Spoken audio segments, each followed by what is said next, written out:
vehicle? Test. I think it was a test. I think so.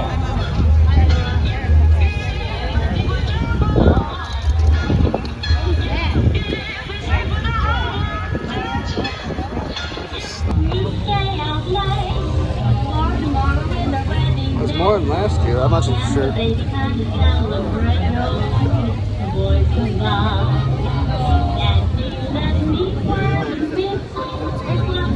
Closest to the crowd on the left side of the field. That's a 75 millimeter pack howitzer, pack 40.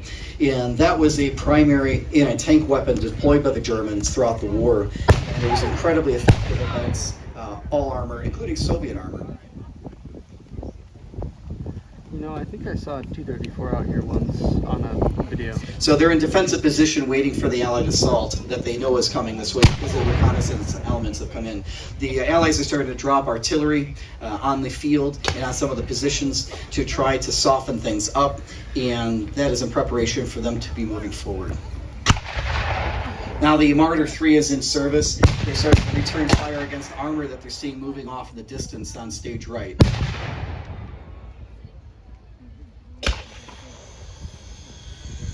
During June of 1944, the Germans had what they referred to as static positions that were along the Atlantic Wall and defensive positions along the beaches to prevent any sort of an invasion, which this stretched from Norway down into Denmark, the Netherlands, Belgium, all the coast of France, all the way down to the Spanish border.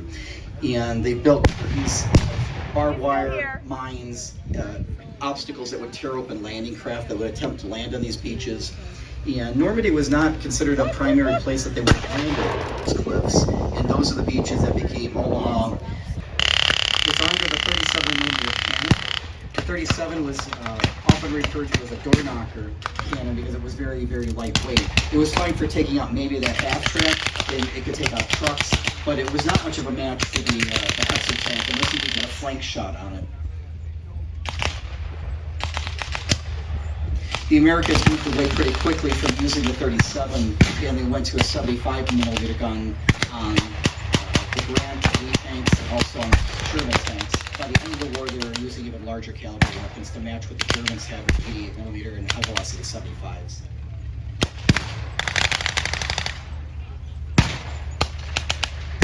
This sort of tank had a follow machine gun, so you can take out infantry and kind of pull up the grenade, pin down infantry while the tank used the main gun to actually penetrate the positions where they could actually fire up the walls to take out. There was also a 50 caliber machine gun that's on top of the tank, which is not meant to be taken and used against infantry. It was actually for air defense, so you could use it to take out German low-flying aircraft. Further back, the Stewart's is a M8 Greyhound.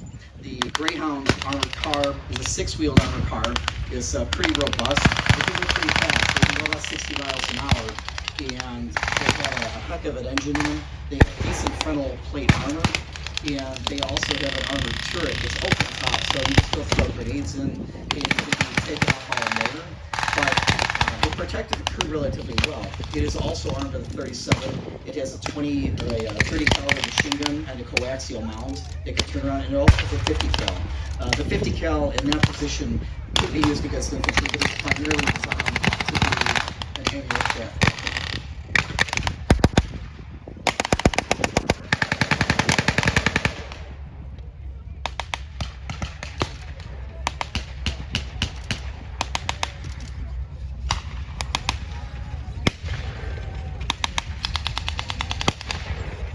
The next vehicle that you see coming in from the right side is a American half-track.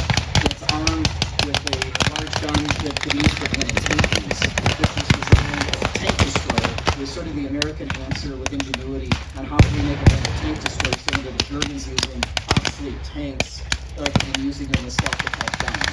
So this is the American system where that 75 millimeter gun can be brought to bear, and you have a lot more oomph with that 75 millimeter gun than you do with what the tanks get off on the field. A little bit behind that, you see another armored car that's moving up. The four-wheel armored car. It's a Humber. The Humber was designed by the British to be used as a reconnaissance vehicle and infantry support. These are used in reconnaissance battalions, and it is also armed with a 37mm and has coaxial machine guns.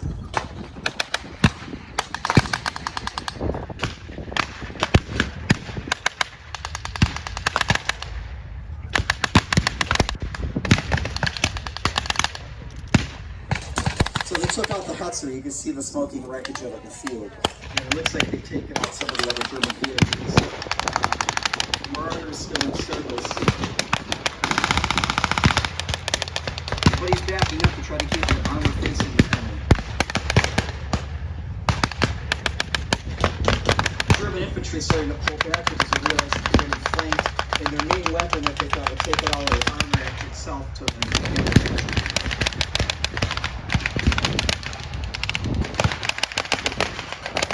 The infantry will follow in because one of the things you wanted to make sure is that if you don't have hand grenades, Panzerfaust, disposable anti-tank weapons, or even landmines can come up and destroy your vehicle.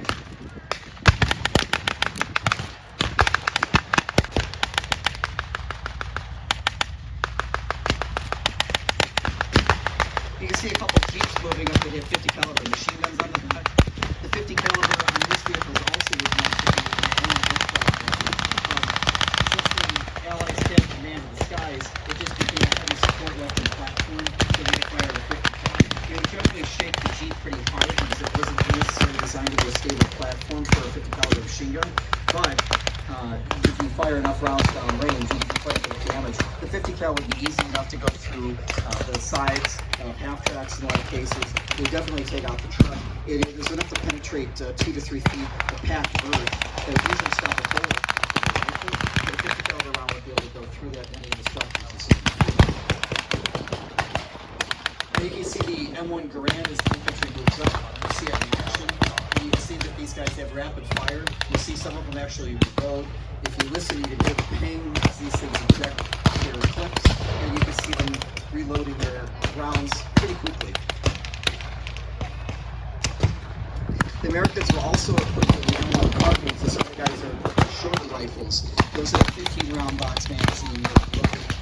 It was close to really close ranges. He used an oversized pistol cartridge rather than a full-size rifle cartridge. So if you tried to fire a target more than a couple hundred yards, you generally wouldn't get enough penetration. Some of the veterans that we talked to said that they preferred trade their weapons as officers, because officers usually get their own carbines, and they would trade it for an M1 Garand.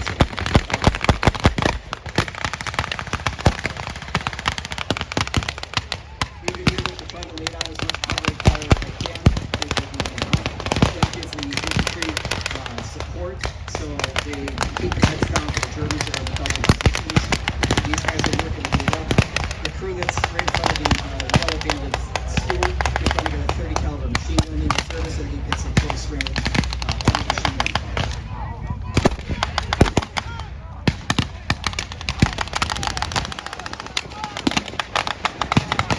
Now, in addition to the Americans that make up the percentage of the guys in the field, there's also Polish infantry.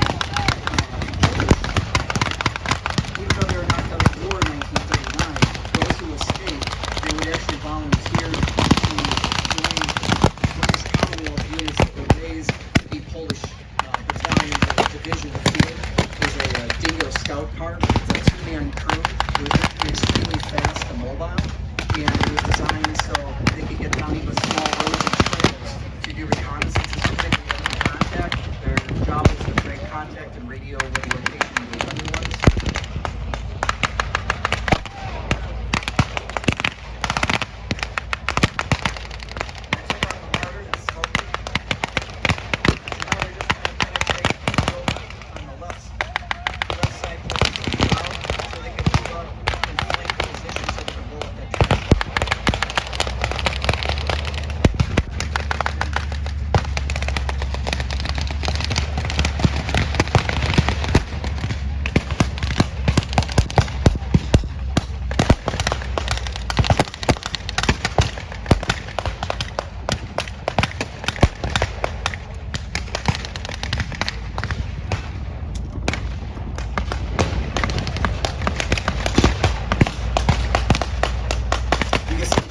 closest to the line, that you just unlimbered 50 caliber machine gun on a trailer count that they're going to get into service here to take out some of those holdouts that are in the trench line.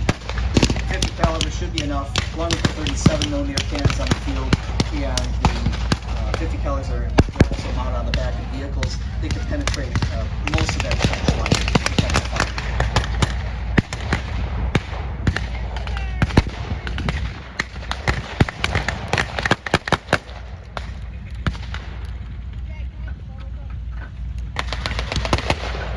You see a lot of the Jeeps on the field. Jeeps are one of the most common World War II vehicles you'll find at the events that we do. There are quite a few of them that are still left from the war, and there are pieces that reproduce the bodies, and they reproduce all the parts that go onto those vehicles, even the tires. So they can be completely rebuilt with modern parts. The Jeeps, in a lot of cases, it was designed as a lightweight vehicle. The service life of the Jeep was only expected to be maybe 6 months. So they used lightweight construction in some regards to keep the weight down so they could be delivered with gliders. They wouldn't take as much weight on like landing craft and things like that. They would have to do beach landings. In some regards, they were pretty lightweight constructed. And 6 to 8 years later, with the restorations, there's a lot of things that you can buy and pop up that are fixed on them. But the service life of that vehicle was only meant to be about 6 months, and it was meant to be somewhat disposable. A lot of the Jeeps that we brought over, we found all of the Jeeps, if we brought over to the Pacific or to Europe, they were left there.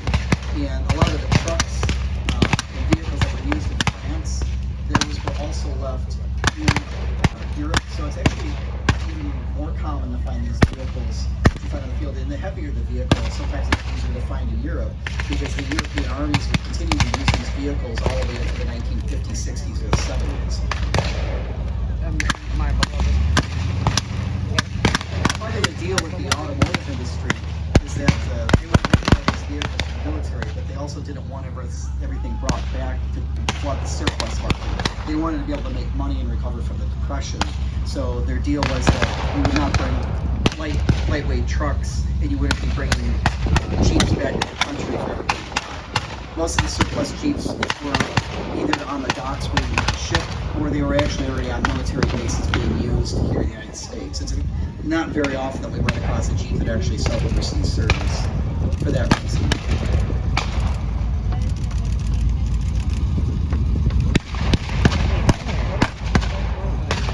Went all the way down. So they're working on their mopping up operations just to take the last couple holdouts that are in that position. It looks like they're doing some rushing right now to try to loop these guys out.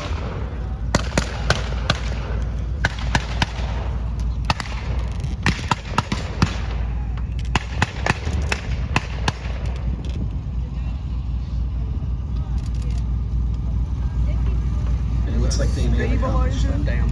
They're going to sweep through, and they're going to get into the last holdouts and clear them out. They're going to search all the German submarine for information like maps or papers and things that would help with intelligence information on the units in this area. And they will clearly that even if they ran across Germany, they would pick them up and they would get them to Allied hospitals that they would then ship back to the United States. The U.S. actually had many German POW camps and Italian POW camps here in the States, including Camp Grant, which was right here in Rockford, which housed between 8,000 to 10,000 German soldiers, mainly from the Africa Corps from the 1942-43 campaigns. By 1944, a lot of the soldiers, German soldiers that they can consider trustees that were not fanatical Nazis and they knew that they weren't going to try to escape, they offered to pay them if they would work in canneries and on farms, because so many men had gone off towards the war to serve in the military that they didn't have enough manpower. It's also when we started trying to find foreign laborers from Jamaica and also from Mexico to help with the harvest before going back to the POW camp. Everybody's going to get policed up here. They are going to clear their weapons, and these guys will start hopefully bringing up some blanks that are on the field for kids. And we encourage you to go back to the village and through the woods, ask questions, and check out our cool displays. And there's a lot to see and do. There's also quite a few presentations at the gazebo and in some of the buildings in the village as well. Thank you very much for coming out, and make sure you hydrate. Take care.